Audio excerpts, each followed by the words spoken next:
friends, welcome back to my channel. My name is Justina, and here I like to make, create, and inspire fun art things with you through my DIYs. Now, as you see by today's title, it is 90 days until Halloween, and I am super excited. I am so looking forward to a cooler weather, hopefully coming up in these next few months ahead. Now, today I have a really awesome video for you. I have a couple of DIYs that you're absolutely gonna love, and also a decorate with me with my Halloween tree, and yes, it is Beetlejuice themed. Remember, if you are new here, I hope you stick around. All you have to do is click on that big red subscribe button down below. It is totally free, and if you already subscribed, thank you so much on clicking on today's video. I really hope you enjoy. So with all that being said, let's just jump right into it and let's art today.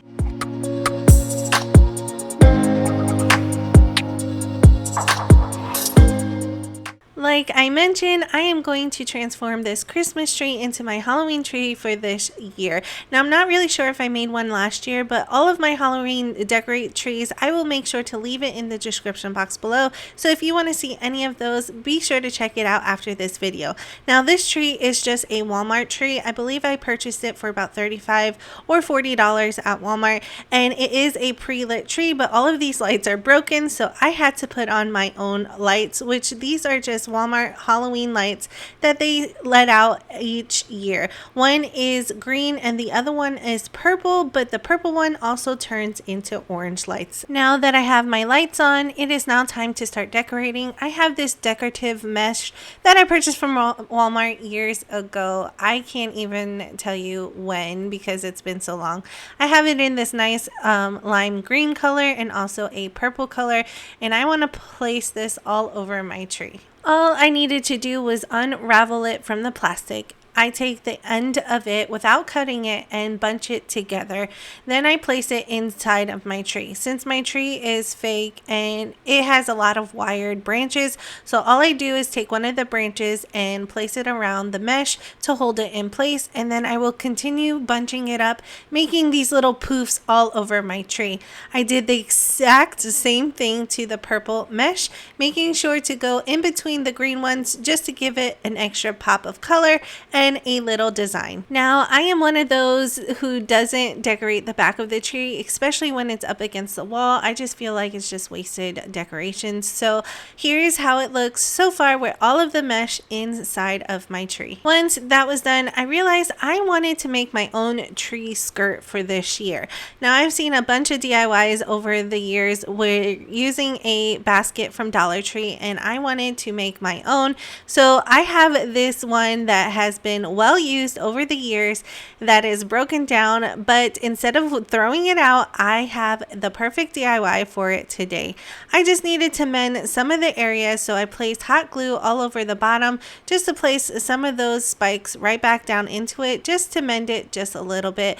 But once again, you do not have to use a broken one like I am. You can just buy a brand new one from Dollar Tree. They have them all year long and in different sizes. After I mended it to the best of my ability, I am going to start decorating it. Now, the second thing I needed to decorate it was some pool noodles. Now, I picked up a bunch of pool noodles from Dollar Tree, and they had this perfect lime green color, and I grabbed a whole bunch. Now, for this project, you're only going to need 3, or at least that's all I needed to use, and I am cutting it right down the center using a bread knife. Now, I know Dollar Tree has those foam knives that you can pick up. I still haven't seen them at my Dollar Tree, so I just used my trusty old bread knife. Now, I left the pool noodles completely their original size. All I did was cut it in half. That's because I need it to be as long as possible so I can bend it all around my basket. As you see here, the pool noodle is very pliable and bendable after you cut it, so it's very easy to make it into whatever shape that you need it to be, and right now I just need it to be a circle. Now, the pool noodle doesn't go all the way around the basket itself until you go up the basket, because it gets smaller at the bottom, which is now my top of the basket. So as you see here, I'm just placing it along to see where it's going to end up, and I ended up being where the basket is the most broken, which is totally fine because I need to cut in that area later. To attach my pool noodle to my basket, I'm just using my trusty old hot glue gun on the low setting. Now, I have first had it on the high setting and I burned my finger a couple of times, and then I realized it was burning down the foam. So when I placed it on the low setting, it held it into place just fine. If you don't feel comfortable with hot glue, you can always use a super glue or maybe E6000 to hold your pool noodle into place. But once again, like I said, the hot glue gun works perfectly fine on the low setting. I will continue gluing down the pool noodle until it is completely covered the bottom, as you see here. I took my time and really made sure everything was adhered nicely. Now for the ends of my pool noodle, just for extra caution, I'm just taking some packing tape and taping it down at the ends on each side of my pool noodle, as you see here. It's really hard to explain, but I'm just making sure it's held into place and that all of the hot glue had time to completely dry. Then I will continue adding pool noodles all the way up my basket.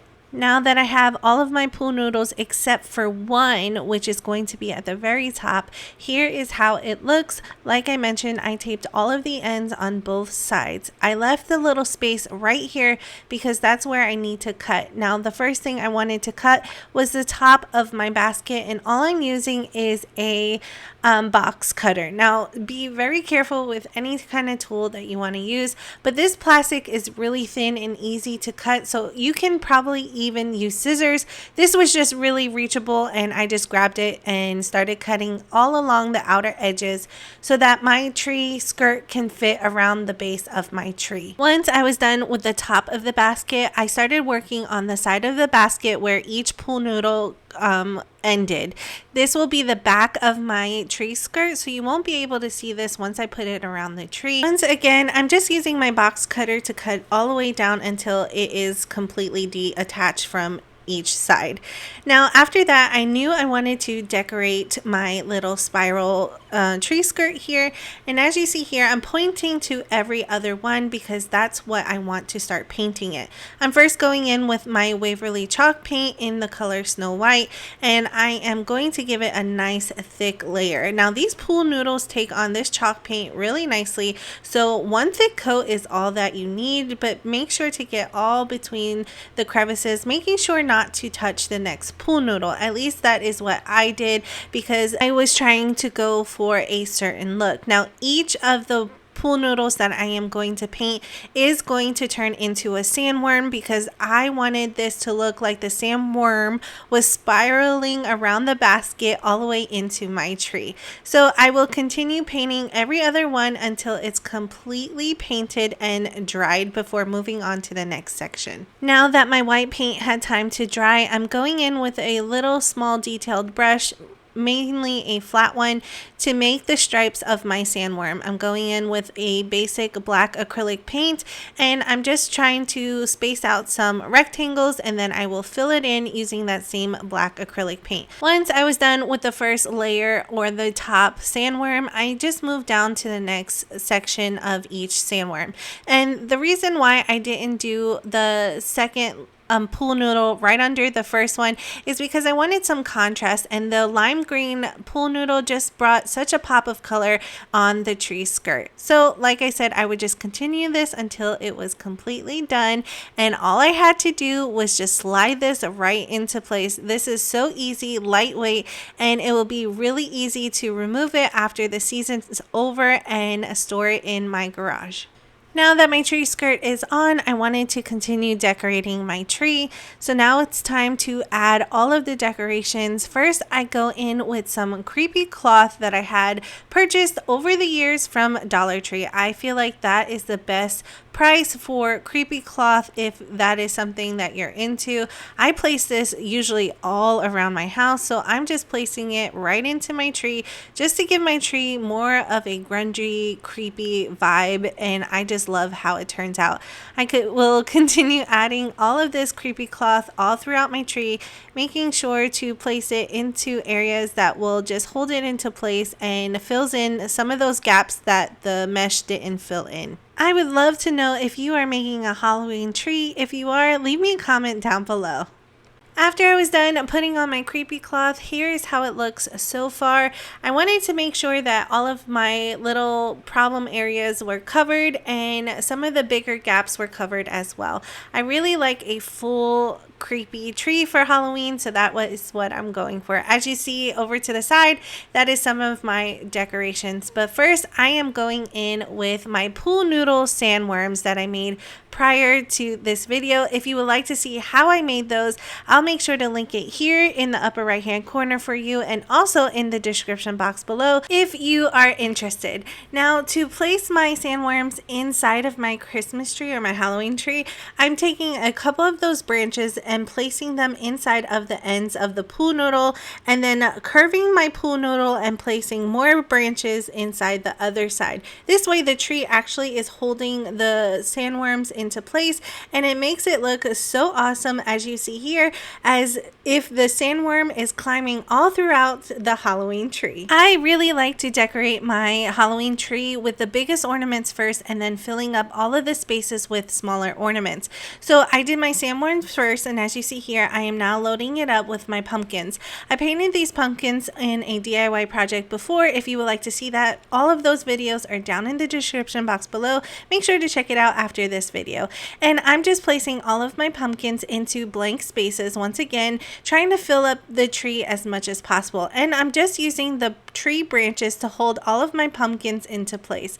Once I was done with that, I have some of these skulls that I purchased from Dollar Tree throughout the years, and I am placing those all around my Christmas tree too. My Halloween tree, and making sure they are nice and snug inside of the tree branches. After that, I have this boo sign that I purchased from Dollar Tree and painted a couple of years ago, and I loved how I painted it because it kind of fits the Beetlejuice vibe. So I'm placing it right in front of my Halloween tree, making sure it's nice and snug. Once again, I use all of the tree branches to hold all of the ornaments in place. Now, a lot of my ornaments I DIY'd previously a couple of years ago, so I'm just going to add anything that I think would be perfect for this Halloween tree. I did these in a previous project as well. It just says never trust the living, and it has silhouettes of the main characters that I'm just placing on the top of my tree because I really wanted them to be front and centered so everybody can see. My next ornament is this no feet painting that I did in a previous project as well. Once again, all of those links are down in the description box below.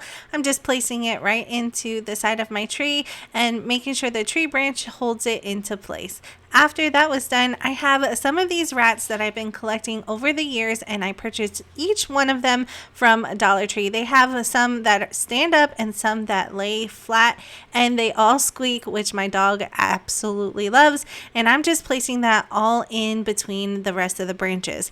After I was done, I noticed that my tree really needed a topper, so that is our next DIY for today. To begin our DIY, I found this vase at Dollar Tree, and it's actually called a cemetery vase. I believe you put it next to the tombstone and you put flowers in it. However, I thought it was just so funny that Dollar Tree would carry something like this. They usually carry some odds bits and ends here and there, but this one just made me a little bit confused. Anyways, I am taking some black acrylic paint, and I'm going to paint every other ridge that is on this vase. As you see here, it's really hard to see because it's kind of glossy, but they have little ridges, and I'm just painting every other one. Since this vase is about white as can be and that I really liked it, I'm just going in with the black acrylic paint. It did need a couple of coats, as you see here, and this will be the topper portion of my tree. Now the next portion will be this foam skull that I had on hand. Once again, I purchased it from Dollar Tree, and I wanted to give it a nice makeover. I first go in with some green acrylic paint, and I'm just going to town. Now there is no rhyme or reason how to paint the skull.